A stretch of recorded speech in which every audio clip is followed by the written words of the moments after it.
So this is a month for us to kind of pull back this energy and really reassess. How are we practically taking care of ourselves? How are we making decisions that really honors what we value? And how is somebody else, chipping away at your self-esteem or disagreeing with you because they want things to be a specific way? So when you hold back the love and the affection, do they start acting up? Do they start becoming difficult? Or do they start, kicking up a fuss because they've always been taking it for granted? So I feel like this is a month where you start to see things outside of yourself and start to see how energetically other people are affecting you and what you need to do to preserve your energetic field and to also be able to really stand true as to, what you believe in. But the process of standing up for what you believe in and really maintaining this truth here, I feel like you've been pulled in different directions. You don't really know where you stand anymore. You don't really know where you belong anymore. And you don't really know what the next step is. So we can't really figure out where we need to be and where we need to go if we don't know who we are, right? And so this is the month to start sorting through all the falsities. Start sorting them out, weaning them out from your life so that you can maintain this essence of, what do I value? Am I financially stable? Am I personally able to take care of myself? Am I financially independent, or are there lingering attachments, or are there dependency issues with another person who is giving me things with strings attached? That's what I'm feeling here. So that's just the gist of this reading, okay? And let me just go into the individual cards for you. So let me talk about this because this is the first card out of the spread and it is residual energy from last month. I'm doing this, by the way, in November. And with this card coming out, this is basically taking control of your life, having a lot of opportunities opening up for you. The world is your oyster. A lot of opportunities are coming in, opportunities for movement, for career advancement, for professional development, and also for travel. And this is a situation where you see this person encapsulated in this bubble. It's divine protection, but at the same time, there's a lot of fear about, upsetting the status quo. There's fears about changing direction because I feel like your actions are influenced by another person. The Emperor in the reverse, it could be a male or a female, but I'm feeling a very strong masculine energy with this figure. And this is somebody, for some of you, it could be like a family member, a husband, or a very, very strong family member where there are issues when it comes to financial entanglements, okay? You might be financially dependent on them. They might be financially dependent on you.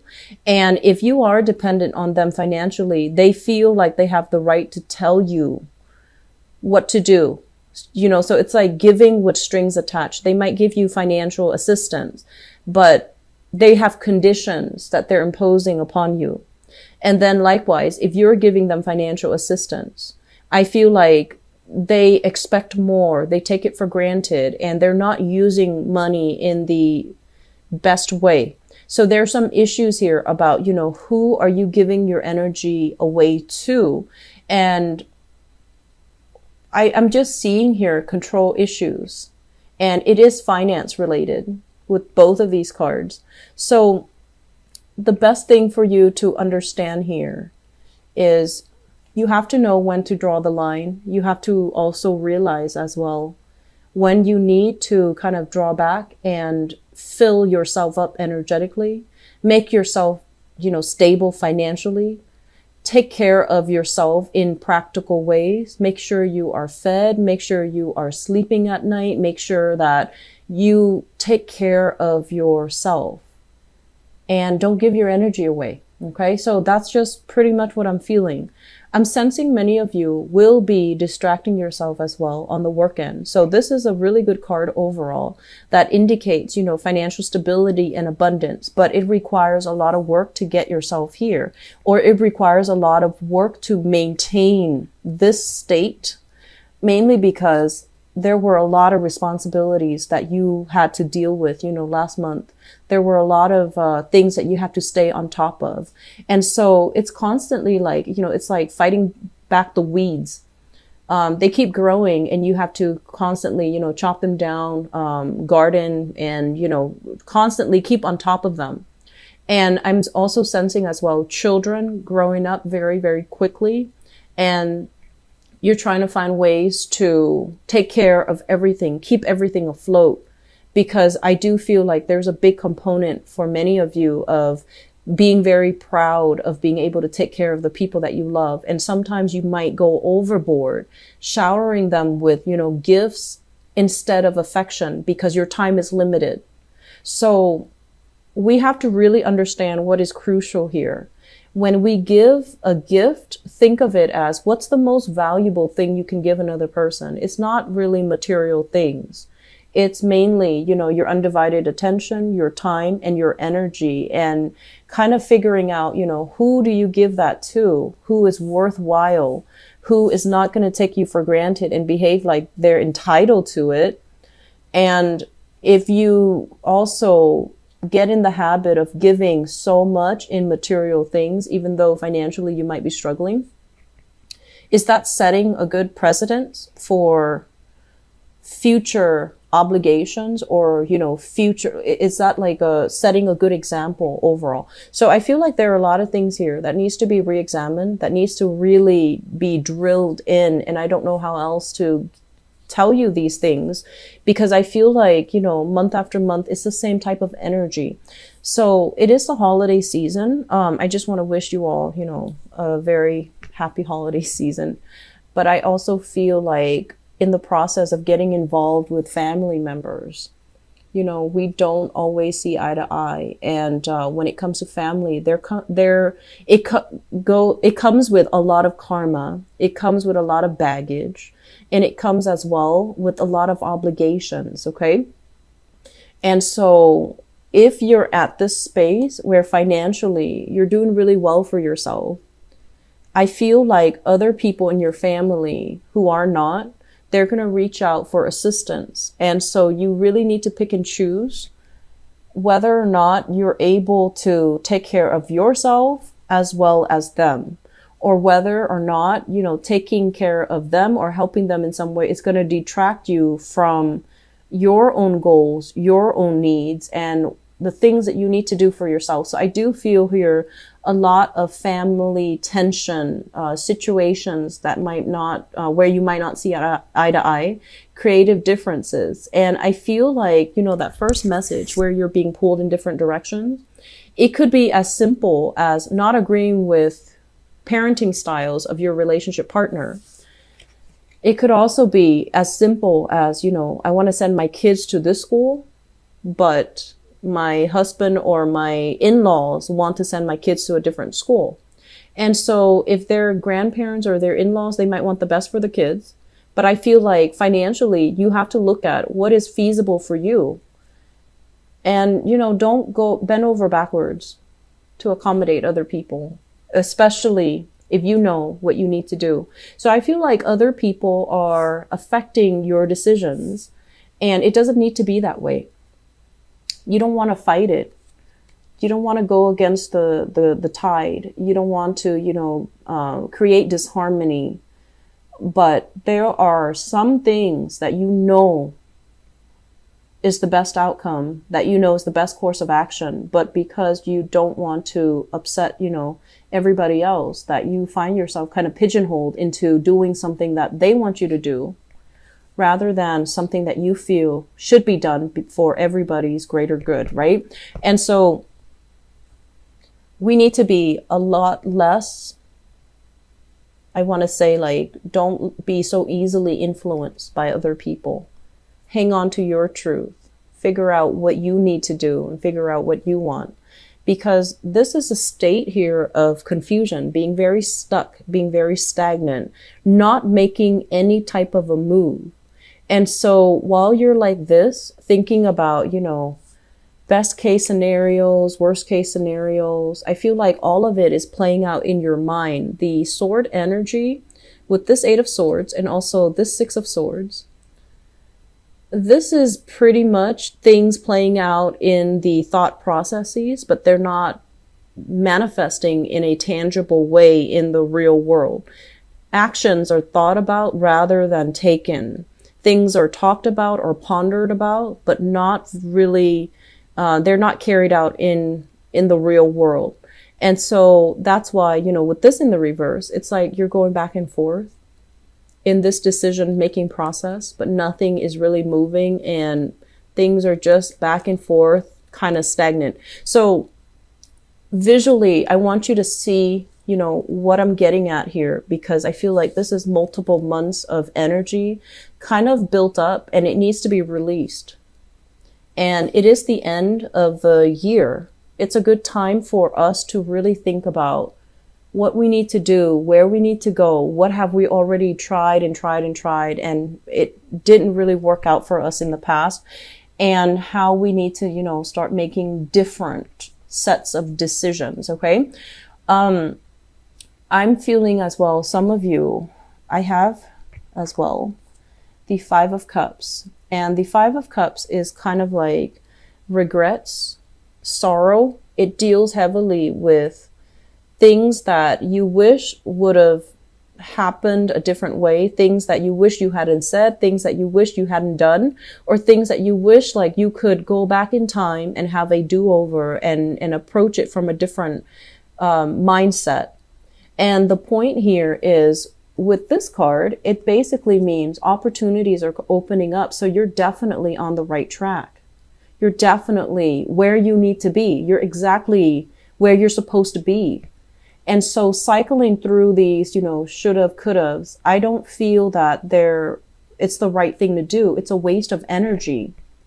And it's keeping you as well very, very much stuck and pinned down and fearful. Because if you're at a space right now where financially you're okay, you're able to take care of yourself, thinking about the past, what should have happened, what you could have done differently, it doesn't really coincide with, the current narrative, which is you have abundance, you have great intuition, insights, and wisdom. And so this energy is not, it's kind of like the odd man out and it needs to be released, okay? I have as well the Lover's card, and, keep in mind, this is a general reading. I'm going to go into your love reading in a little bit. This usually indicates a situation where you might be involved heavily with a love relationship partner, and there isn't a sense of stability, that they're not able to provide you with the stability, or there's like a lot of disagreements, a lot of people involved as well in your relationship, and you know what you have to do and you're seeing it clearly for what it is. But I don't feel that you're taking the steps to remove yourself from it, or at least to make some type of an executive decision to decide for yourself once and for all. I'm leaving this because we're incompatible. I'm leaving this because he or she is draining my finances. Or I'm leaving this because in a values type of way, the other person does not match my values. They might squander wealth. They might squander money. They might even succumb to a lifestyle where they're constantly dependent upon members of their family for financial wealth, for emotional security. But either way, this is a card about having a lot of potential, but not living up to their potential. So I feel like you're dealing with somebody who is like this, who is so bogged down by the past, and he or she is not really taking control of their lives. They feel kind of like at the mercy or at the whims of their own lives, and they're not making the positive changes and the strides to move themselves to where they need to be. And if this is another person that you're dealing with, don't make their problems your problem, okay? You might get in the habit of, over sympathizing and wanting to help, wanting to offer a helping hand. And I feel like this situation is really going to drag you down. So just be careful. Once again, Pisces, you have a lot of intuition. You have a lot of divine protection coming in. So if there is a situation that you're in fear about, don't fret, because you have protection. If you're fearing somebody's anger, if someone is like, you know, when they're angry, they behave very irrationally, or when they drink, when they have substances in their body, they behave in a almost unpredictable or even violent, verbally or physically, in that way, and you're afraid of it, don't worry about it. You have protection, okay? And you have the wisdom to know how to get yourself out. But I feel like you just need to make some decisions to take care of yourself, okay? The saving grace here. I have here the Queen of Pentacles, and this is coming out as a person. And what I'm feeling with this is somebody that is an earth sign, a Taurus, a Virgo, or a Capricorn. And I feel like they, it's like I'm sensing it's a family member. And I'm also feeling if it's not an earth sign person, Taurus, Virgo, or Capricorn, it is a family member where they have given you advice and assistance before, even, you know, given you a helping hand, their time, their energy, their resources in order to get you back on your feet. And I feel as if right now they're at a point where they really care about you, they really love you, and they have your best interests at heart, but they are getting a little bit like, I can only help you this far, I need you to take the next step. That's what it feels like to me.